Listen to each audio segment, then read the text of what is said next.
Herzlich willkommen, meine Damen und Herren. Zeit ist Geld ist die wohl knappeste Umschreibung für das Marx'sche Gesetz von der Ökonomie der Zeit. Alle 3 Beiträge der heutigen Sendung passen zu diesem Motto. Zeitverluste stehen zur Diskussion, Zeitverluste bei der Gewinnung von Kies, bei jungen Erfindern und beim Schutz vor dem Wind.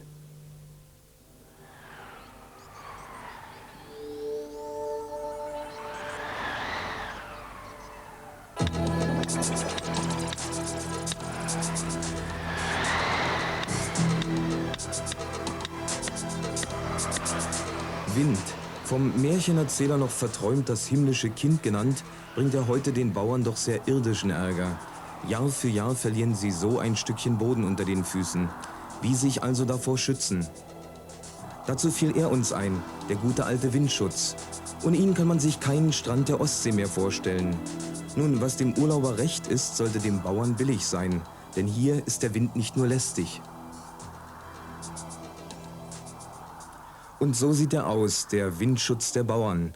Gepflanzt an den Grenzen der Schläge soll er vor allem die Winderosion verhindern. Damit umschreiben Fachleute das Abtragen wertvoller Ackerböden. Durch die relative Windstille verbessern sich außerdem die Wachstumsbedingungen der Pflanzen. Zusammengenommen bringt das, so drücken es die Experten vorsichtig aus, Ertragssteigerungen zwischen 5 bis 10%. Natürlich nicht sofort.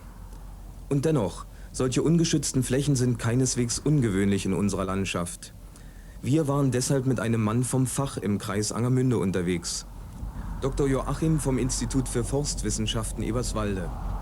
Dr. Joachim, wir sind hier auf einem Schlag der LPG Pflanzproduktion Fredersdorf bei Passow. Wie kam es denn eigentlich zu solchen weiten, kahlen Schlägen? Ja, Sie müssen zurückdenken, in den 70er Jahren waren hier noch relativ kleine Schläge. Die Kuppen waren mit Bäumen besetzt und Baumgruppen. Es waren Wege noch da. Und dann wurden industriemäßige Produktionsmethoden in unserer Landwirtschaft eingeführt, um langfristig sichere und hohe Erträge auf großer Fläche zu erwirtschaften. Und sehr wahrscheinlich hat man auch etwas des Guten zu viel getan. Es sind dann beste Möglichkeiten für unsere neue Technik gewesen. Und Flurgehölze, manche waren gut, manche waren weniger gut, wurden geräumt. Und letztendlich haben wir dieses Bild, das wir jetzt vor uns haben. Und die Folgen sind einmal hohe Erträge, aber wir haben auch eine erhöhte Gefahr der Erosion. Müsste denn Ihrer Meinung nach bei diesem Schlag hier eine Windschutzpflanzung hin? Ja, wenn wir dies hier betrachten, haben wir hier doch eine sehr große Fläche, die besonders gefährdet ist. Und wir haben hier die kombinierte Gefährdung von Wasser- und Winderosion. Und es wäre sehr gut, wenn bestimmte Linien wieder mit Gehölzen bestanden würden. Ein Schaden kommt also selten allein, denn ohne Windschutz lässt man auch dem Wasser freien Lauf. So ist der Vorsitzende der LPG Pflanzenproduktion Fredersdorf, Uli Grambauer, nicht sonderlich gut auf den Wind zu sprechen. Wir haben alljährlich im Frühjahr und im Herbst insbesondere damit zu tun, dass also wertvoller Mutterboden abgetragen wird, dass also bis in die Ortschaften hinein, konkret an Passow hier sichtbar, wertvoller Kulturboden eingeschwemmt wird.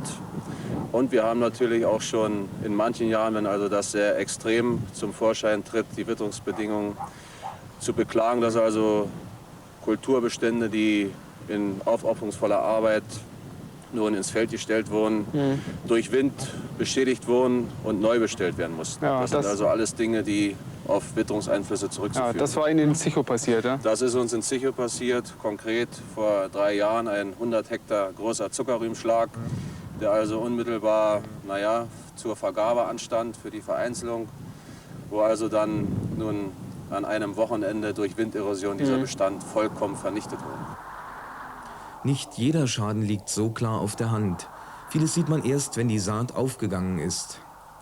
Immerhin sind etwa 1/4 der landwirtschaftlichen Nutzfläche der DDR erosionsgefährdet. Was können denn nun die Genossenschaften dagegen tun, fragten wir zuerst unseren Fachmann. Ja, als erstes muss man sagen, sind unsere Genossenschaftsbauern, sind unsere LPGs verantwortlich für den Schutz des Bodens, für die Landschaftsgestaltung in ihrem Territorium. Von ihnen muss die Aktivität ausgehen, dass sie also einen Projektierungsbetrieb und auch einen Anbaubetrieb für diese Maßnahmen finden. Wie sieht es denn zum Beispiel hier in Passow aus? Gibt es hier schon den Auftrag für ein Projekt? Also hier in Passow konkret für das gesamte Territorium existiert dieses Projekt nicht. Wie soll es denn nun hier weitergehen? Ja, wie soll es hier weitergehen? Ich meine, uns schwebt vor, dass wir also an eine Institution ein Projekt erteilen. Es muss in dem Zusammenhang natürlich geklärt werden, wo die entsprechenden Pflanzen herkommen. Es kann also keine willkürliche Aktion werden, sondern es muss also, wie gesagt, bilanzseitig diese Strecke insgesamt eingetaktet werden von der staatlichen Leitung aus. Und deshalb muss das also klar sein. Und das Aber die wäre LPG also, müsste doch in dem Falle, sagen wir mal, den Stein des Anstoßes naja, geben. selbstverständlich müssen wir uns dann stärker engagieren, das sehen wir ein. Die Einsicht in Ehren, davon jedoch wachsen noch keine Bäume. Dafür müssen die LPG wissen, wo Flurgehölze stehen und wo welche hingehören. Und sie müssen dann entsprechende Projekte in Auftrag geben. Das kann ihnen niemand abnehmen. Das Besorgen der Bäume und die Schaffung eines Betriebes zur Pflanzung bedürfen jedoch einer Regelung im Kreis. Denn es geht nicht nur um eine Genossenschaft.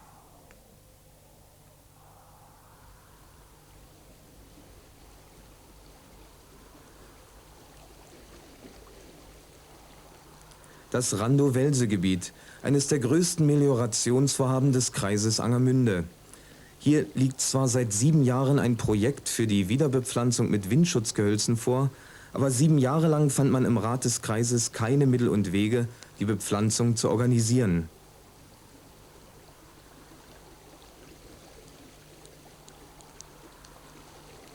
Wir sprachen mit einem Verantwortlichen des Rates. Woran lag es denn nun, Genosse Sommer, dass es 7 Jahre lang dauern musste hier? Es gibt dafür sicher verschiedene Gründe. Ein Grund ist, dass wir als staatliche Leitung nicht straff genug die Kontrolle ausgeübt haben.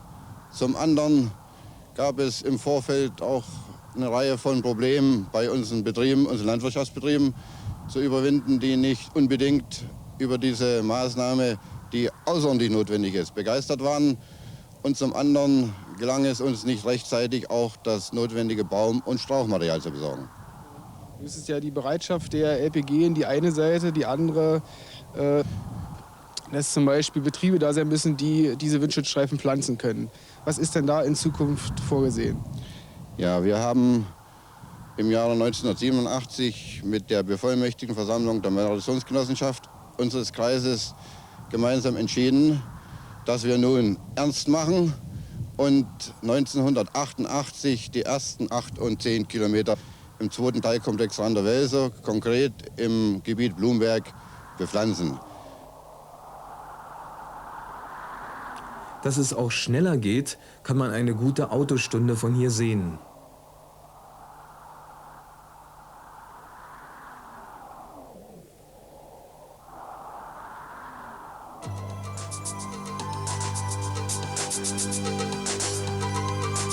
Im Kreis Seelow ist man um genau diese 7 Jahre weiter. Solange nämlich gibt es eine Spezialbrigade bei der Meliorationsgenossenschaft, die sich nur mit Flurgehölzen befasst. 10 Kilometer etwa pflanzen sie in jedem Jahr. Nach 3 Jahren wird der Windschutzstreifen an die entsprechende Genossenschaft übergeben. Bis dahin übernimmt die Brigade auch die Pflege.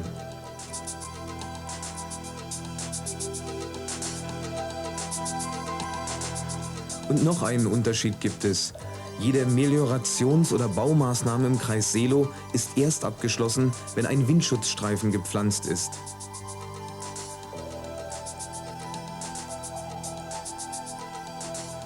Was der Natur genommen wird, muss ihr also zurückgegeben werden. Auch weil die Schutzpflanzungen Unterschlupf für viele Tiere sind. Tiere auch, die selten geworden sind und unter Schutz stehen. Wie dieses Rebhuhn.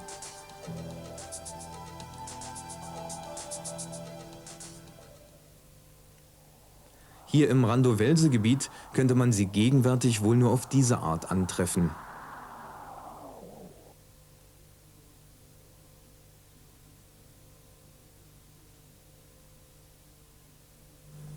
Vieles ging mir nach der Ansicht des Gezeigten durch den Kopf. So zum Beispiel Erwin Stittmatters Betrachtung über die Windschutzstreifen in seinem Laden 2 Oder das Sprichwort, oft ist nur ein Nagel schuld, wenn ein Hufeisen verloren geht. Besonders bedenklich finde ich, dass das Problem längst erkannt ist, aber viele Kreise sich nach wie vor von dem Säuseln des Windes gewissermaßen einnullen lassen und kostbare Zeit verstreichen lassen. Wer nun meint, vielleicht dürfen die LPG, die Forstwirtschaft oder die Räte der Kreise nicht so, wie sie wollen, der irrt. Allein in dieser Übersichtsinformation für leitende Kader der Landwirtschaft wird auf 21 längst vorhandene Richtlinien, Verfügungen, Rechtsvorschriften und Weisungen in puncto Flurgehölze hingewiesen. An der Rechtsgrundlage fehlt es also nicht, selbst nicht mal am Geld. Auch wenn ein Flurgehölz nicht so lukrativ ist wie eine Blautanne. Zum zweiten Beitrag. Aktueller Anlass für ihn ist die Vorbereitung auf den Winter. In den Kiesgruben des Bezirkes Halle wird es dafür höchste Zeit.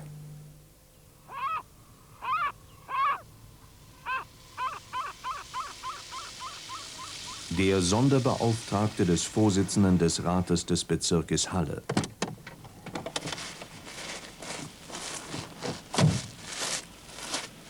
Er inspiziert den Kiestagebau Wörthsee. Sorgen pflastern seinen Weg. Wenn der Winter zuschlägt, ist die Kiesversorgung des Bezirkes gefährdet. Denn das Natursteinkombinat Halle sitzt seit langem auf einem Planschuldenberg. Und bei Frost kann Kies nicht abgebaut werden. Der Sonderstab soll nun Hilfe bringen. Sehen Sie, aufgrund der äußerst angespannten Versorgungssituation bei schweren Zuschlagstoffen im bezirklichen Bauwesen macht es sich erforderlich, dass wir nun vielleicht schon zu spät Sondermaßnahmen einleiten müssen, um die Hauptbedarfsträger des bezirklichen Bauwesens anforderungsgerecht zu versorgen. Entschuldigung, wann hätten die denn Ihrer Meinung nach schon eingeleitet werden müssen? Nun gut, das ist eine schwierige Frage, aber ich bin der Auffassung, dass der Reaktionszeitraum im Juni, Juli besser gewesen wäre als jetzt 24.10. oder 8 Tage vorher. Ganz klar, aber ich verstehe meine Aufgabe darin, dass ich ganz kurzfristig nun das Produktionsaufkommen des Natursteinkombinates schwerpunktbezogen verteilen werde. Und dass es zu keinen Produktionsstillständen kommt. Können Sie das garantieren? Das wollen wir garantieren, aber was ich hier nicht versprechen kann, ist, dass alle Bedarfsträger des bezirklichen Bauwesens und darüber hinaus, wir haben hier überbezirkliche Verpflichtungen, dass wir hier eine Bevorratung anforderungsgerecht bereitstellen können. Also ich sage hier ganz eindeutig, dass wir also bei einigen Baustellen nicht zu den 20 oder 30 Tagen Aufhaltung kommen werden. Wie auch, wenn ein Loch aufgerissen wird, um ein anderes zu stopfen. Etwa 2000 Vertragspartner hat das Kombinat mit Kies zu beliefern. Es ist klar, dass die Plattenwerke stabil versorgt werden müssen, um den Wohnungsbau zu sichern. Das Gleiche gilt für den Industriebau. Aber durch schwerpunktmäßige Verteilung wird kein Kieselstein mehr produziert, geschweige denn der Planrückstand aufgeholt. Der Operativstab kann ja nun nicht mehr als eine Notlösung sein. Was müssen Sie als Kombinatsdirektor denn nun tun, um die Produktion, das Produktionsaufkommen zu erhöhen? Das ist richtig. Wir können unsere Zukunft nicht aufbauen auf operativer Steuerung. Es geht um die Stabilisierung der Produktionskapazitäten. Sie sprechen von Stabilisierung. Wäre es nicht notwendig, die Produktion zu erhöhen? Wenn ich von Stabilisierung spreche, dann meine ich, dass wir die gegenwärtigen Probleme in der Produktionsinstabilität überwinden müssen. Auf lange Sicht kann es natürlich nur um Produktionserhöhung, um Leistungsentwicklung gehen. Wir sind ja nur hier in einer Grube, in der im Zwei-Schicht-System gearbeitet wird, wie in den meisten Gruben des Kombinates. Gibt es denn Überlegungen, zum Dreischichtsystem überzugehen? Sie sind hier an einer typischen Produktionsstätte, wo von dieser Seite her ohne große Investitionen eine Erhöhung des Produktionsaufkommens möglich wäre. Dem Schuldenberg ließe sich so wohl am schnellsten zu Leibe rücken. Immerhin möglich wäre die dritte Schicht mit zusätzlichen Arbeitskräften. Aber woher nehmen? Zumal einige Betriebe des Kombinates schon Schwierigkeiten haben, ihre Belegschaft zu binden. Eine Fluktuation hat immer ihre Ursachen. Sicher sind Arbeits- und Lebensbedingungen dafür ausschlaggebend, die wir zielstrebig verbessern müssen. Aber wir bedürfen natürlich auch der Unterstützung der zuständigen Räte, des Rates des Bezirkes und der Räte der Kreise, um die Stabilisierung der Arbeitskräftesituation und die Zuführung von Arbeitskräften, wenn wir diese Probleme lösen wollen der mehrschichtigen Auslastung der Anlagen, von der wir schon sprachen. Auf den Hilferuf kommen wir später noch zurück. Wie aber steht es um Veränderungen der Technologien? Denn lange Reparaturzeiten wie hier behindern oft den Produktionsablauf, fördern Unmut bei den Arbeitern. Rationalisierung ist gefragt. Und Rationalisierung heißt auch Arbeitskräftegewinnung innerhalb des Kombinates.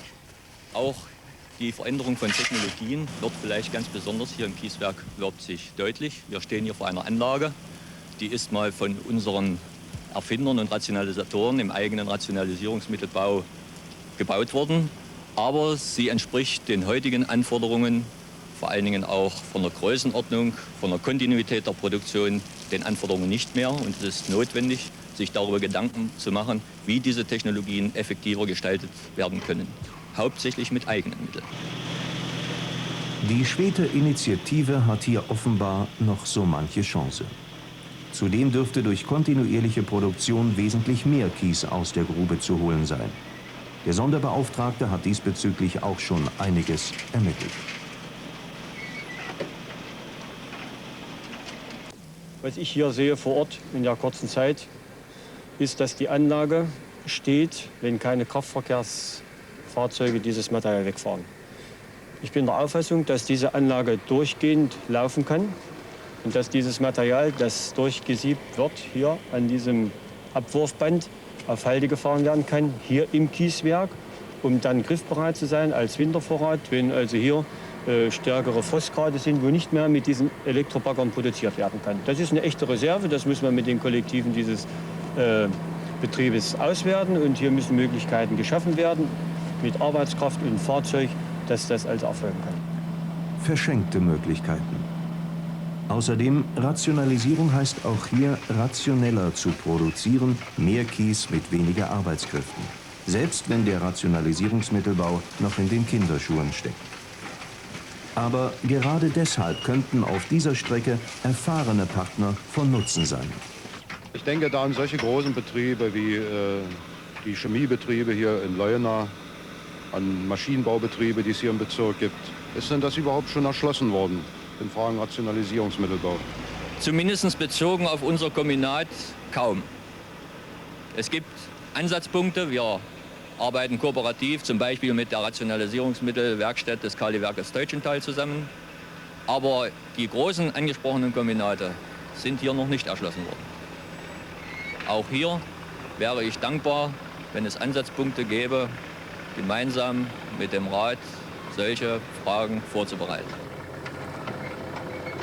Ein Bündel von Versäumnissen, ein Bündel von Ursachen für den spärlichen Wintervorrat. Nun summieren sich die Hilferufe. Nun, wo der Frost schon an die Tür klopft. Grund genug, dem Vorsitzenden des Rates des Bezirkes, Alfred Kolotniak, einige Fragen zu stellen. Es gibt im Bauwesen Probleme mit der Wintervorbereitung. Wie will der Rat sie lösen? Sie haben recht. Die geplante Wintervorbereitung und Bevorratung ist ernsthaft gefährdet. Wir haben dazu aus der Lage heraus im Rat entsprechende Entscheidungen getroffen, damit es nicht zu Produktionsstillständen kommt. Dazu hat der Rat einen Sonderstab eingesetzt. Das Ziel ist engeres, effektiveres Zusammenwirken aller Kooperationspartner und Bedarfsträger, um keinen Stillstand im Bauwesen zustande kommen zu lassen. Was muss getan werden, damit Sie im nächsten Jahr nicht wieder in die gleiche Situation kommen? Zu den Arbeitskräften haben wir uns bereits jetzt entschieden, aus den Kombinaten des Bauwesens in das Natursteinkombinat Arbeitskräfte einzusetzen. Das läuft. Wir haben laufend Rückgewinnungsgespräche mit artfremd eingesetzten Bauarbeitern, die wir für diese Arbeit wieder gewinnen wollen. Wir haben festgelegt, einen zweckgebundenen Wohnungsbau für das Natursteinkombinat an bestimmten Standorten. Das soll gehen bis hin zu Eigenheimbauten, damit wir eine Stammbelegschaft entwickeln können. Was die Rationalisierung betrifft, so ist es ein sehr umfangreiches Aufgabengebiet, das das Natursteinkombinat nicht alleine lösen wird. Hier braucht das Natursteinkombinat große Hilfe. Wir wollen im Zuge der territorialen Rationalisierung verstärkt mit den Großbetrieben unseres Bezirkes diese Dinge unterstützen und gewährleisten, dass schnellere Schritte in der Nationalisierung zustande kommen. Zum Transport ist Folgendes zu sagen. Und es gibt Vereinbarungen zwischen den Ratsbereichen Bauamt und der Landwirtschaft, die gewährleisten werden, dass wir einen größeren Teil landwirtschaftlicher Transportkapazität einsetzen können.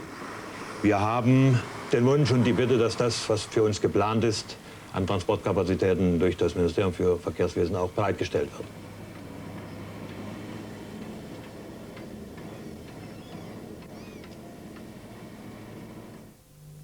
Was den Wunsch des Ratsvorsitzenden von Halle angeht, der Ministerrat hat inzwischen entsprechende Festlegungen getroffen, damit der Transport von Kies und anderen Zuschlagstoffen unbedingt gesichert wird. Allerdings sollten weitere Entfernungen dabei nicht unbedingt zurückgelegt werden. Zurückkommen möchte ich aber noch auf ein Zitat des Kombinatsdirektors. Er sagte unter anderem, auf lange Sicht kann es nur eine Leistungssteigerung geben. Sicher, auch in Zukunft muss Kies in erforderlicher Menge bereitgestellt werden.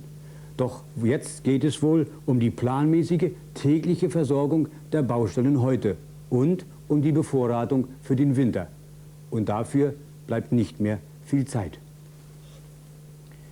Meine Damen und Herren, zur Einstimmung auf den dritten Beitrag zunächst ein paar bedenkenswerte Fakten. Einerseits beteiligten sich im vergangenen Jahr rund 1900 junge Erfinder unter 30 Jahren mit über 1200 Patenten am Erfinderwettbewerb der Jugend. Andererseits jedoch wird im DDR-Durchschnitt noch immer die erste Erfindung zwischen 32 und 34 Jahren gemacht. Logische Folge davon, nur 11% der Erfinder sind Jugendliche. Es herrscht nicht gerade Windstille bei unseren jungen Erfindern, aber der ganz große Ansturm fehlt.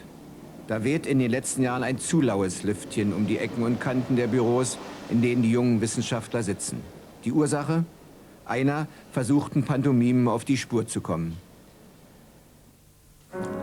Ein staatlicher Leiter war in Zugzwang gekommen. Er hatte nämlich der Zeitung entnommen, dass er sich vom Weltniveau weiter und weiter entferne. Das liest so ein Leiter natürlich nicht gerne. Und er rief den Erfinder nach einem Jahr in sein Comptoir. Der kam vom Chef unerwartet mit einer tollen Idee. Fast reif für das Nobelpreiskomitee.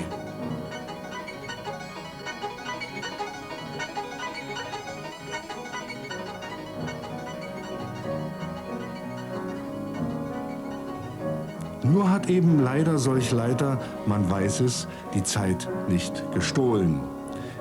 Er hat so vieles zu klären, zu regeln, den täglichen Plan zu erfüllen und nachzuholen.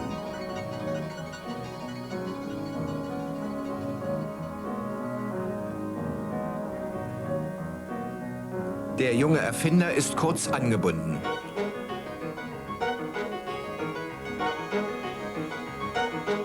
Der Chef nach wenigen Schrecksekunden. Heureka! Wir haben eine Decke mit Weltspitzen erfunden. Welche Ansprüche haben denn nun die jungen Leute in der Realität? Eine Anzahl guter Ideen wurde auf der diesjährigen MMM der Öffentlichkeit präsentiert. Trotzdem, den Durchbruch auf dieser Messe der Meister von morgen vermisste man. Den Weltmarkt werden sie noch nicht erobern.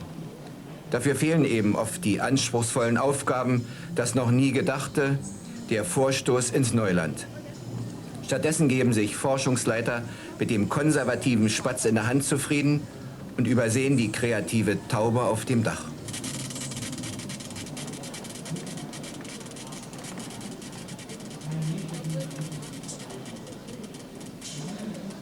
Junge Wissenschaftler dazu. Na, ich würde sagen, es werden nicht alle Jugendlichen so eingesetzt wie ich. Ich habe meine eigene Baugruppe zu betreuen. Und in anderen Abteilungen ist es leider Gottes noch so, dass die älteren Kollegen eben die Vorrechte haben, weil sie ja mehr Erfahrung haben und die jungen Leute erst ganz langsam rangeführt werden und ja nicht zu überlastet werden. Und so eben schrittweise dann erst an die Arbeit herangeführt werden und dann ist es meistens schon zu spät, weil sie dann schon im Trott drin sind. Ich komme nur aus dem Entwicklungsbereich, aus dem KWO. Wenn dort junge Absolventen kommen, die haben wirklich Interessen und sagen wir mal so ein Forscherdrang. Und es ist manchmal echt schwer, dass sich diese jungen Leute dann durchsetzen können, weil manche alteingefahrenen Gleise dann doch etwas durcheinander geraten. Und da muss man dann eben irgendwie einen Weg finden, auch dass man da eine gewisse Einigkeit findet.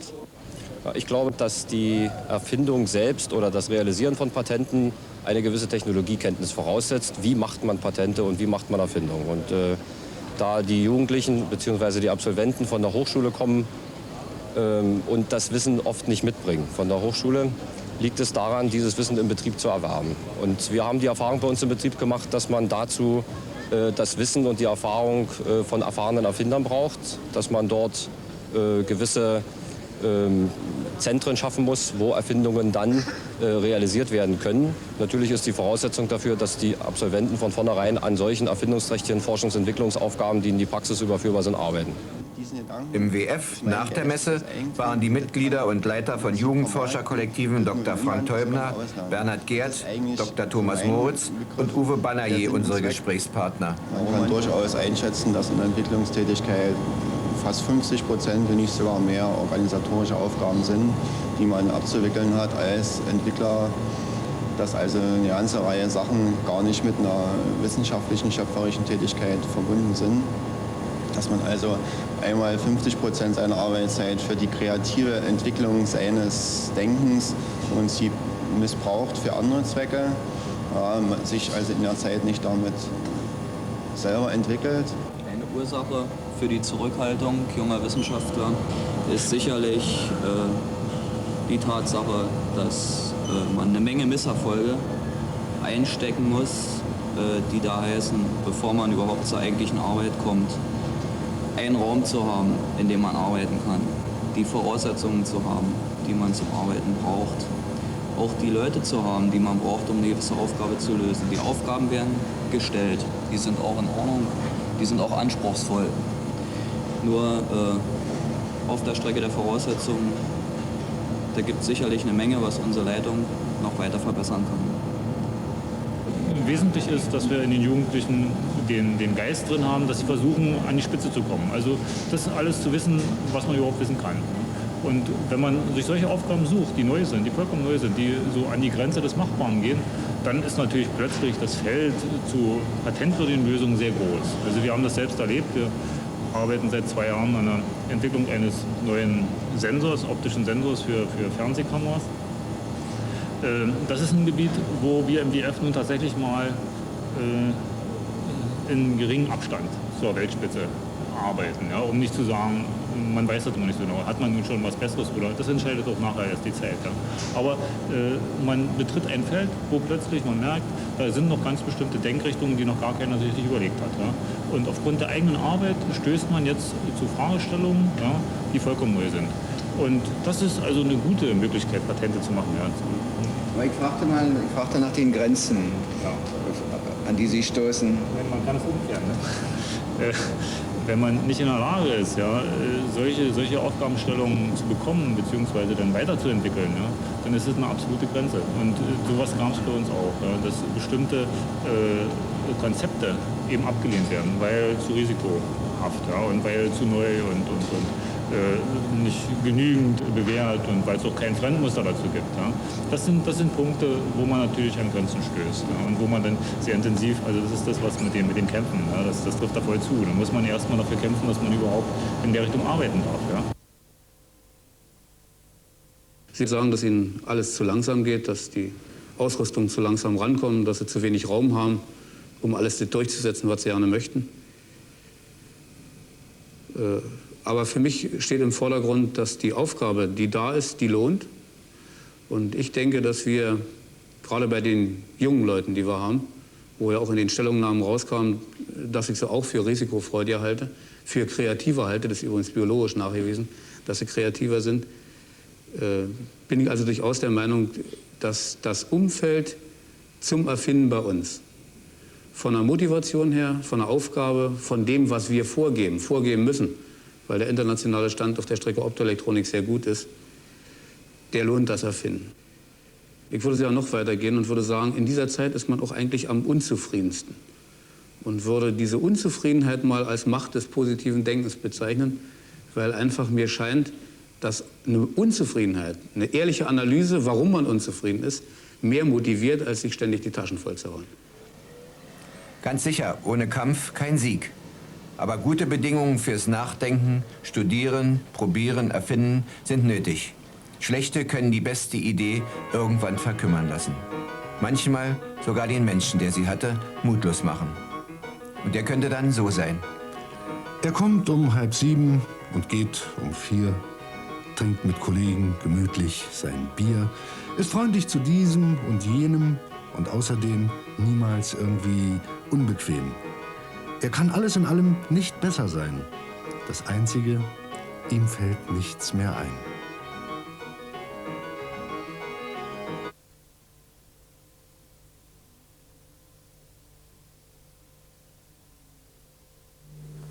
Meine Damen und Herren, Untersuchungen haben ergeben, dass nur 50% der Erfindungen junger Leute Spitzenleistungen sind. Und wenn der eine Leiter eines Jugendkollektivs davon sprach, dass viel Arbeitszeit unkreativ vertan wird, dann läuft das dem Gesetz von der Ökonomie der Zeit zuwider. Zeitverluste sind weder bei den Erfindern noch in Kiesgruben oder beim Schutz von Feldern angebracht. Für alle drei gilt gleichermaßen, was nicht blüht, das körnert nicht. Auf Wiedersehen.